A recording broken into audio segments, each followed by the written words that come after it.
શ્રી જાગૃત નાગરિક સંચાલિત કોમ્યુનિટી રેડિયો સ્ટેશન બનાસની ધરાનો ધબકાર રેડિયો મધુરમ 90.0 FM. હું આરજે તૃપ્તિ. આજે 8મી માર્ચ આંતરરાષ્ટ્રીય મહિલા દિવસ. આંતરરાષ્ટ્રીય મહિલા દિવસના અવસરે અમે આપની સમક્ષ એક વિશિષ્ટ વ્યક્તિ સાથેની મુલાકાત રજૂ કરી રહ્યા છીએ, જેઓ શિક્ષણ ક્ષેત્રે મહિલા સશક્તિકરણ માટે સારું યોગદાન આપી રહ્યા છે અને અનેક વિદ્યાર્થીઓને પ્રેરણા પૂરી પાડી રહ્યા છે. આજે આપણી સાથે જોડાયા છે શ્રીમતી નીલમબેન મેહુલકુમાર ઠક્કર, જેઓ જાગૃતિ પ્રાથમિક શાળાના આચાર્ય છે. શિક્ષક તરીકે દેશ અને સમાજ માટે તેઓ વિદ્યાર્થીઓને શિક્ષણ દ્વારા સશક્ત બનાવવા માટે કાર્યરત છે અને મહિલાઓના અધિકારો માટે અવાજ ઉઠાવે છે. તેઓ શાળાના સંચાલનમાં પણ સક્રિય છે અને મહિલાઓને આગળ વધવા માટે પ્રોત્સાહિત કરે છે. નીલમબેન, આપનું રેડિયો મધુરમ 90.0 FM ના સ્ટુડિયોમાં સ્વાગત છે. નમસ્તે બેન.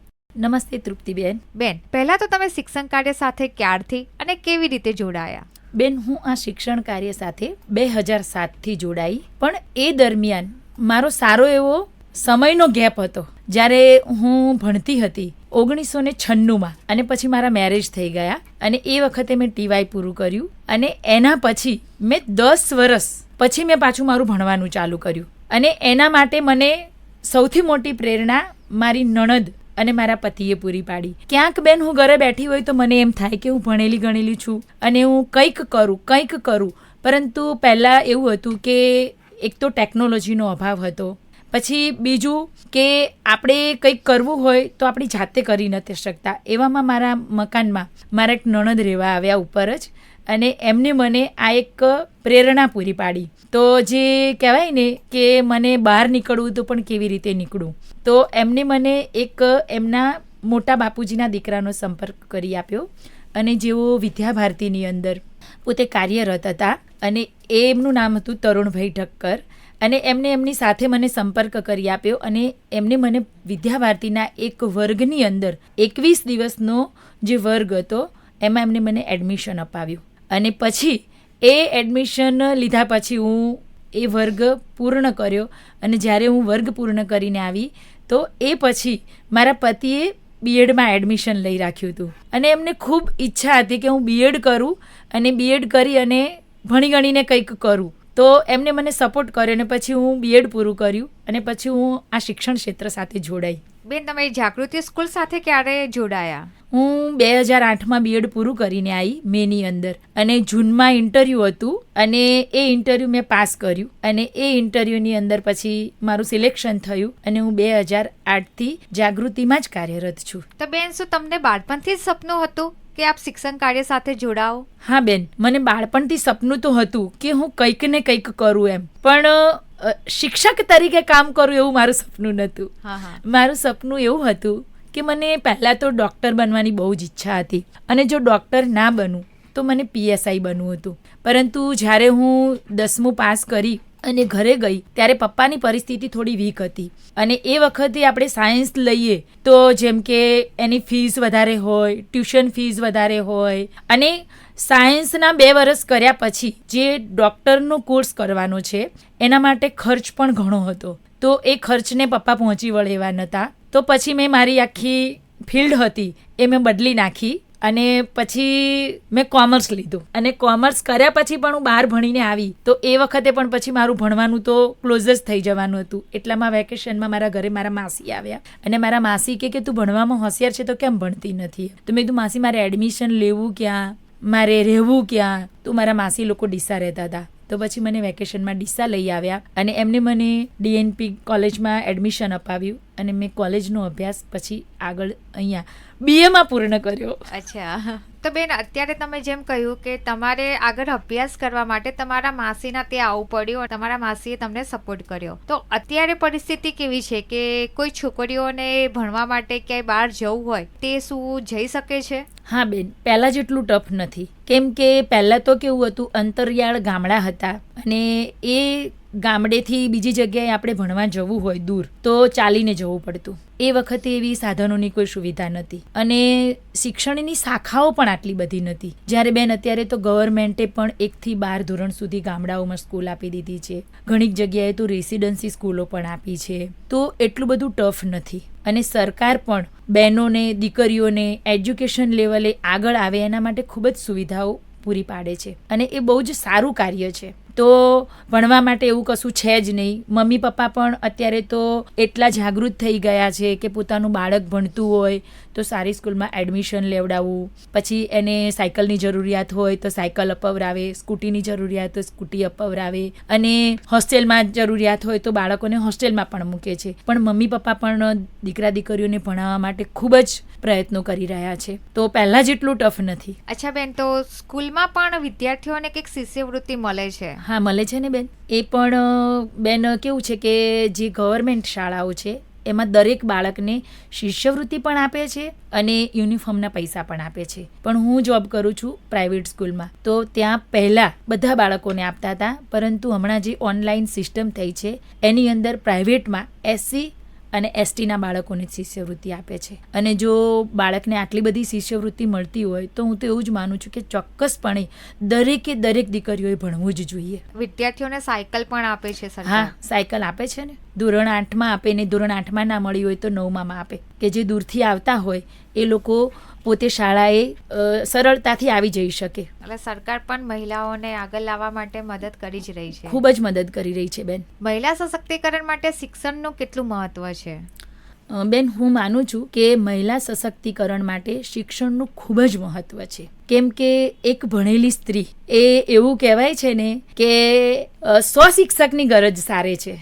જો એ ભણેલી હોય તો પોતે પણ પોતાના કુટુંબને પણ ઉજાડે છે, પોતાના પિયર પક્ષને પણ ઉજાડે છે અને સમાજમાં પણ એક આગવું સ્થાન પ્રાપ્ત કરે છે અને પોતે પણ આર્થિક રીતે પણ પોતાના કુટુંબને સારી એવી મદદ કરી શકે છે. તો બેન, આપે જેમ કહ્યું કે આર્થિક રીતે પણ કોઈ ભણેલી સ્ત્રી હોય એ પોતાના પરિવારને મદદ કરી શકે છે, પણ ઘણી બધી સ્ત્રીઓ એવી હોય છે કે એને ઘણી બધી મદદ કરવી હોય છે, પોતાના કરિયરમાં આગળ વધવું હોય છે, ફેમિલીને સપોર્ટ કરવો હોય છે, પણ ક્યાંક ને ક્યાંક ખબર નથી હોતી કે કેમ અટકી જાય છે, એ કરી નથી શકતી. તો એ માટે આપ શું કહેશો? તો હું તો એવું કહું છું કે બેન, એ લોકોએ બીજી બહેનો જેમ કે ભણેલી બેન છે યા તો અડોશ પડોશમાં કોઈ બેન કોઈ કાર્ય કરી અને પોતે આર્થિક રીતે ઘરને મદદરૂપ થતા હોય તો એવા લોકોના સંપર્કમાં જવું જોઈએ એમને. અને એ પોતે પોતાની અંદર જે કળા છે એ કળાને થોડીક પ્રદર્શિત કરવી જોઈએ અને એમાં એ પોતે પોતાનું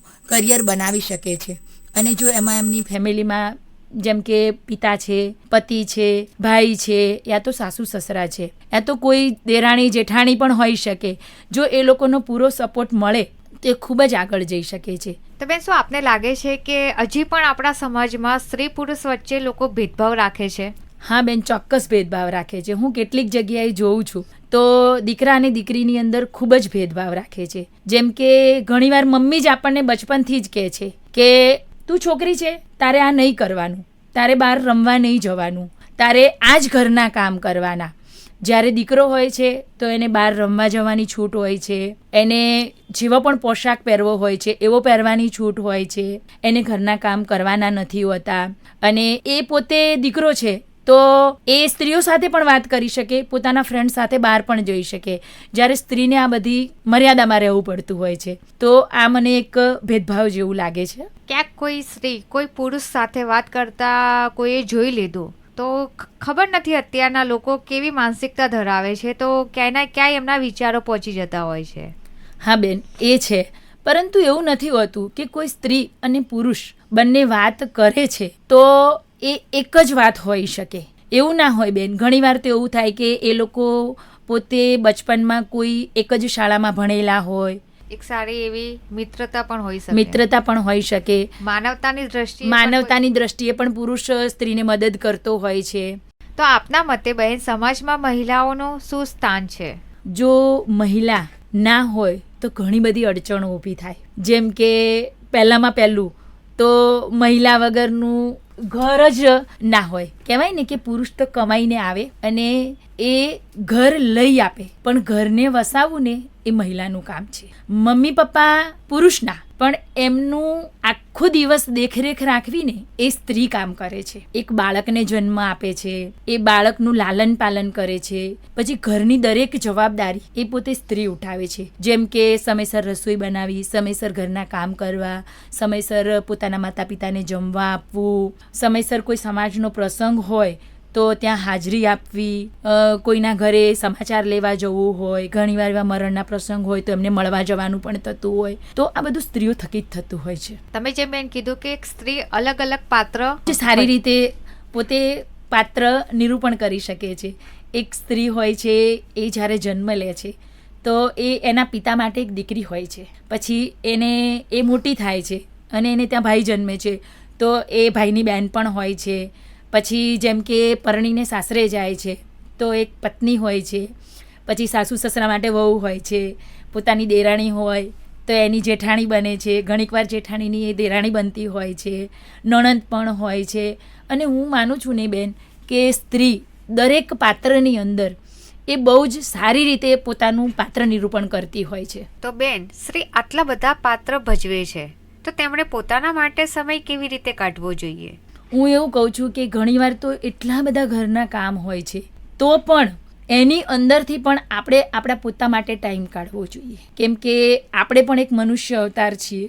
આપણે પણ દરેક ભાવો જે છે એ આપણે અનુભવતા હોઈએ છીએ, તો પોતે પણ પોતાનું જીવન જીવવું જોઈએ. ઘણીવાર તો એવું લાગે બેન કે આપણે કંઈક આપણા માટે કરીએ ને તો ઘરમાં કોઈને ના ગમે, પરંતુ હું તો એવું કહું છું કે એ ગમે કે ના ગમે એ એનો પ્રશ્ન છે, પરંતુ આપણે પણ આપણા પોતાનું જીવન સારી રીતે જીવવું જોઈએ. કેટલીક વાર આપણી ઈચ્છાઓ હોય એ પણ પૂર્ણ કરવી જોઈએ, કેટલીક વાર આપણે પોતા માટે પણ ટાઈમ નીકાળવો જોઈએ. જેમ કે આપણે એક મનુષ્યના અવતારમાં આવ્યા છીએ તો ઘણીવાર આપણે વિચારીએ ને કે તો આવ્યા અને એવા ને એવા આપણે પાછા જતા રહીએ, આપણે કંઈ જ કામ કરતા નથી. પરંતુ હું એવું માનું છું કે ભગવાને આપણને પૃથ્વી ઉપર મોકલ્યા છે તો આપણે ક્યારેક ભગવાનનું કાર્ય પણ કરવું જોઈએ. જેમ કે સ્કૂટર છે તો સ્કૂટરની અંદર આપણે પેટ્રોલ ના ભરીએ તો સ્કૂટર ના ચાલે. તો આપણું બોડી છે, એ બોડીને પણ એક ખોરાકની જરૂર છે, તો ખાવું એ જ ખોરાક નથી. એક ભગવાનની પ્રાર્થના કરવી એ પણ એક ખોરાક છે, તો એ પણ આપણે આપણા શરીરને આપવો જોઈએ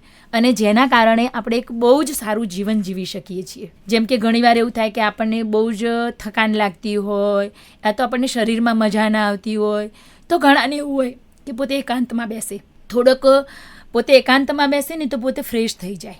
ઘણીવાર પોતાનું બોડી બહુ જ થાક્યું હોય તો 1-2 કલાક આરામ કરે તો પોતાની બોડીને પણ રેસ્ટ મળે. મારું બેન એવું છે ને કે મને ઘણીવાર બહુ જ માથું ભયંકર દુખતું હોય તો મને તમે બિલીવ નહીં કરો કે મારું માથું શેનાથી મટે. હું માળા કરું ને તો મારું માથું દુખતું બંધ થઈ જાય.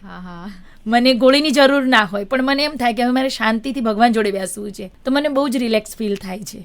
તો ઘણાને આવું બધું હોય છે. પોતાના માટે સમય કાઢવો પડે. પોતાના માટે સમય કાઢવો મળે, મળતો નથી કોઈને, પણ જે સમય મળે છે એમાંથી થોડોક સમય આપણે પોતે પોતાના માટે કાઢવો જોઈએ. સાચી વાત છે બેન. તો તમારા જીવનમાં એવો કોઈ પડકાર કે ઘટના બની છે કે જેના પછી તમારામાં કે તમારા જીવનમાં કોઈ બદલાવ થયો હોય? હા બેન, ચોક્કસપણે. કેમ કે જ્યારે મેં તમને વાત કરી ને કે જ્યારે હું મારું મનોમંથન કરતી હતી કે મારે કંઈક કરવું જોઈએ, એવા સમયે હજુ હું કરી તો નથી જ શકી, પણ એના પહેલાં 2003માં મારે ત્યાં એક દીકરો અને દીકરી, 2 ટ્વિન્સ જુડવા બાળકોનો જન્મ થયો. તે વખતે મારી ઉંમર 27 વર્ષની જ હતી, પણ એ વખતે મારા જોડે બહુ જ મોટો પડકાર હતો, કેમ કે બંને બાળકોને એક સાથે મોટા કરવાના, સાસુ સસરાને પણ સાચવવાના, ઘરના કામ પણ કરવાના, અને સતત મગજની અંદર તો મનોમંથન ચાલતું જ હતું કે મારે કંઈક કરવું છે, કંઈક કરવું છે. અને થોડીક ઘરે પરિસ્થિતિ પણ એ વખતે માપની હતી, તો એમ થતું કે હું TY સુધી તો ભણેલી છું અને જો હું કંઈક કરું તો હું મારા ઘરમાં પણ આર્થિક રીતે મદદ કરી શકું. ઘણીવાર હું આ પ્રપોઝલ મૂકતી પણ ઘરમાં એનો અસ્વીકાર થતો. ઘણીવાર એવું કહેવામાં આવતું કે આપણા પરિવારની અંદર તો કોઈ નોકરી કરતું જ નથી, આપણે નોકરી જ ના કરાય. ઘણીવાર તો મારા સસરા મને એવું પણ કહેતા કે મારો દીકરો ઓછું ભણેલો છે તો બેટા તારે ભણીને શું કરવું છે. પણ મને મનમાં એમ કંઈક ને કંઈક થયા કરતું કે હું કંઈક કરું. ભગવાને આટલું સરસ જીવન આપ્યું છે તો આપણે કંઈક આપણા પોતાની ખુશી માટે પણ કરીએ અને એ ખુશીની સાથે પણ આપણે આર્થિક મદદ પણ ઘરમાં કરી શકીએ. તો બેન, શિક્ષક તરીકે આપના અનુભવમાંથી કંઈક એવા પ્રસંગો યાદ છે જેમણે આપના જીવનને અને શ્રેષ્ઠ શિક્ષક બનવા માટે પ્રેરિત કર્યું હોય? હા બેન, પહેલાં તો મારો સ્વભાવ બી થોડોક એક અલગ હતો, ગુસ્સાવાળો હતો. બાળક ના કરીને લઈને આવે ને તો એને ક્યારેક તો બહુ જ ગુસ્સો કરી બેસતી.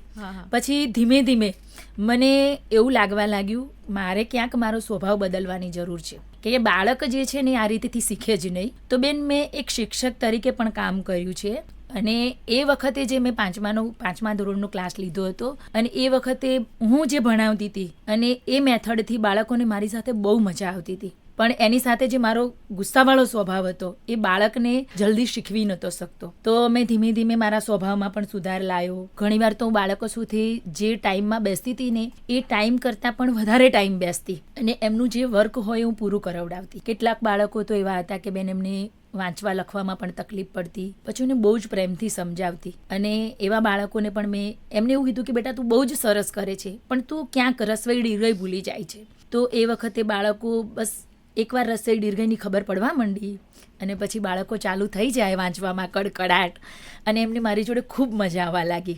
પછી ક્યારેક બેન જે કિસ્સાઓ બને છે બીજી સ્કૂલની અંદર કે આ શિક્ષકે આ બાળકને માર્યું અને આ કરવાથી ક્યાંક ને ક્યાંક આવું થયું. ઘણીવાર પેલું કહેવત છે ને બેન કે કાગડાનું બેસવું અને ડાળનું ભાગવું, એમાં શિક્ષક નિમિત્ત બની જાય. પછી પણ મેં મારા સ્વભાવમાં ખૂબ સુધાર લાવ્યો કે બાળકને ક્યારેય મારીને આપણે શીખવી જ નથી શકતા, ગુસ્સો કરીને પણ નથી શીખવી શકતા. અને દરેક બાળકની કેપેસિટી અલગ છે. જેમ કે કોઈને ભણવાનું યાદ રહી જાય છે, કોઈને સંગીતમાં રુચિ છે, કોઈને રમતગમતમાં રુચિ છે, કોઈ બાળકને બોલવામાં વકૃત્વ એનું સારું છે, કોઈ બાળકને ચિત્રમાં રસ છે, તો કોઈને ડાન્સમાં રસ છે.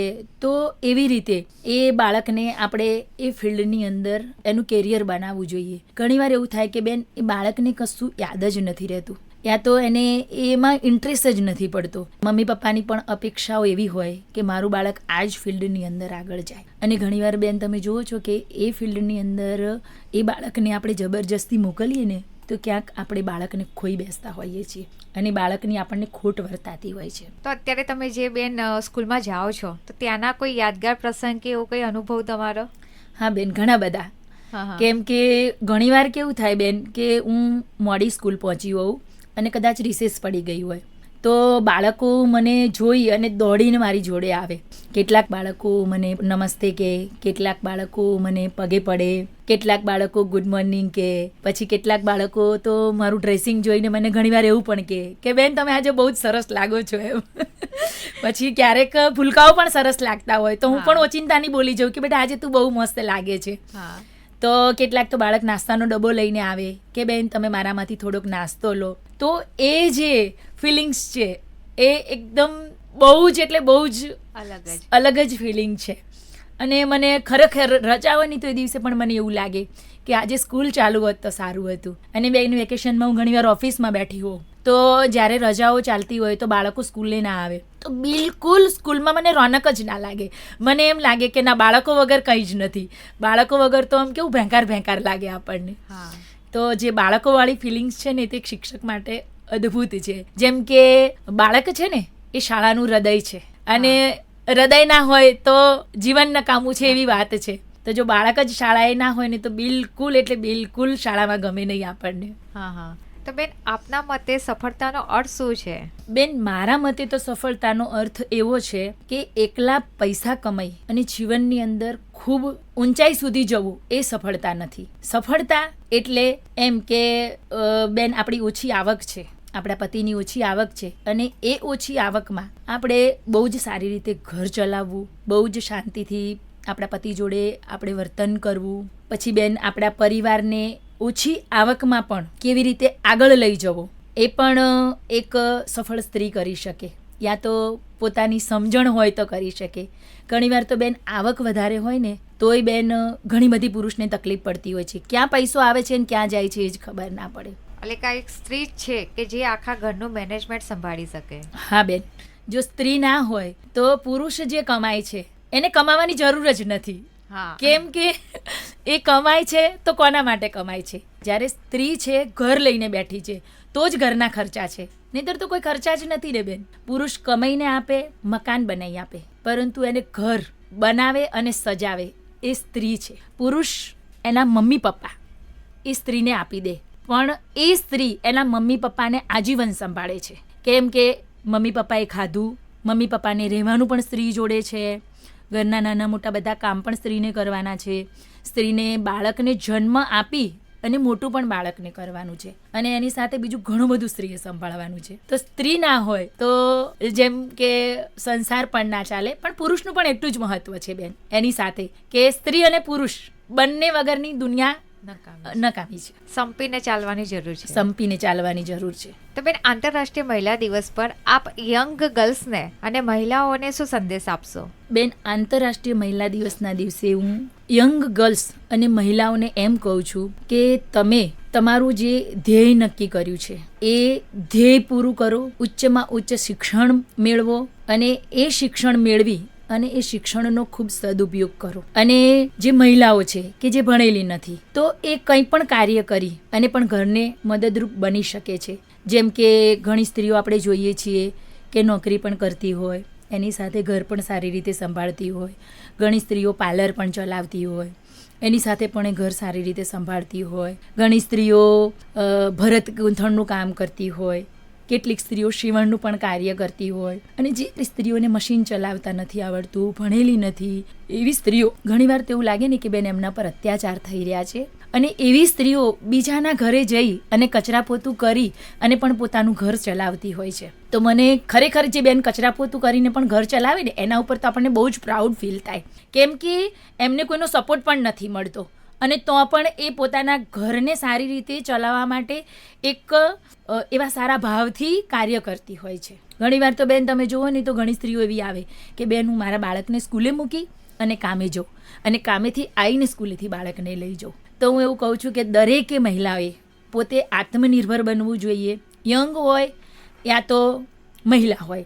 અને હવે તો સરકાર પણ એટલી બધી મહિલાઓને મદદ કરે છે દરેક ફિલ્ડની અંદર, ચાહે એ નોકરીની ફિલ્ડ હોય કે એને આર્થિક જરૂરિયાત હોય, જેમ કે કોઈને મશીન લાવવું હોય તો એ લોકોને સખી મંડળ દ્વારા પણ સરકાર એક મદદરૂપ બને છે. સખી મંડળ બનાવો, પછી બેનને લોન આપો અને એ જ પૈસામાંથી બેન મશીન લાવે અને પોતે સીવણ કાર્ય કરી અને પણ પોતાનું ઘર ચલાવી શકે. તો સરકારમાં પણ એટલી બધી યોજનાઓ છે બેન, તો એ યોજનાઓનો પણ આપણે લાભ લેવો જોઈએ અને એ લાભ લઈ અને પણ આપણે આર્થિક રીતે કેવી રીતે પૈસા કમાવા એ પણ આપણે કરી શકીએ છીએ. ઘણીવાર કોઈ ભણેલી સ્ત્રીનો પણ આપણે સપોર્ટ લઈને કરી શકીએ, યા તો ઘણીવાર અડોસ પડોશમાં પણ કોઈ કાર્યરત હોય તો એની જોડે પણ આપણે એની મદદ લઈને પણ કોઈને કંઈ કાર્ય કરી શકીએ. બીજું જ હું સ્ત્રીઓને એવું કહીશ કે જેની ભણવાની પરિસ્થિતિ નથી તો એને પણ સરકાર શ્રી ખૂબ એવી સારી શિષ્યવૃત્તિ આપે છે,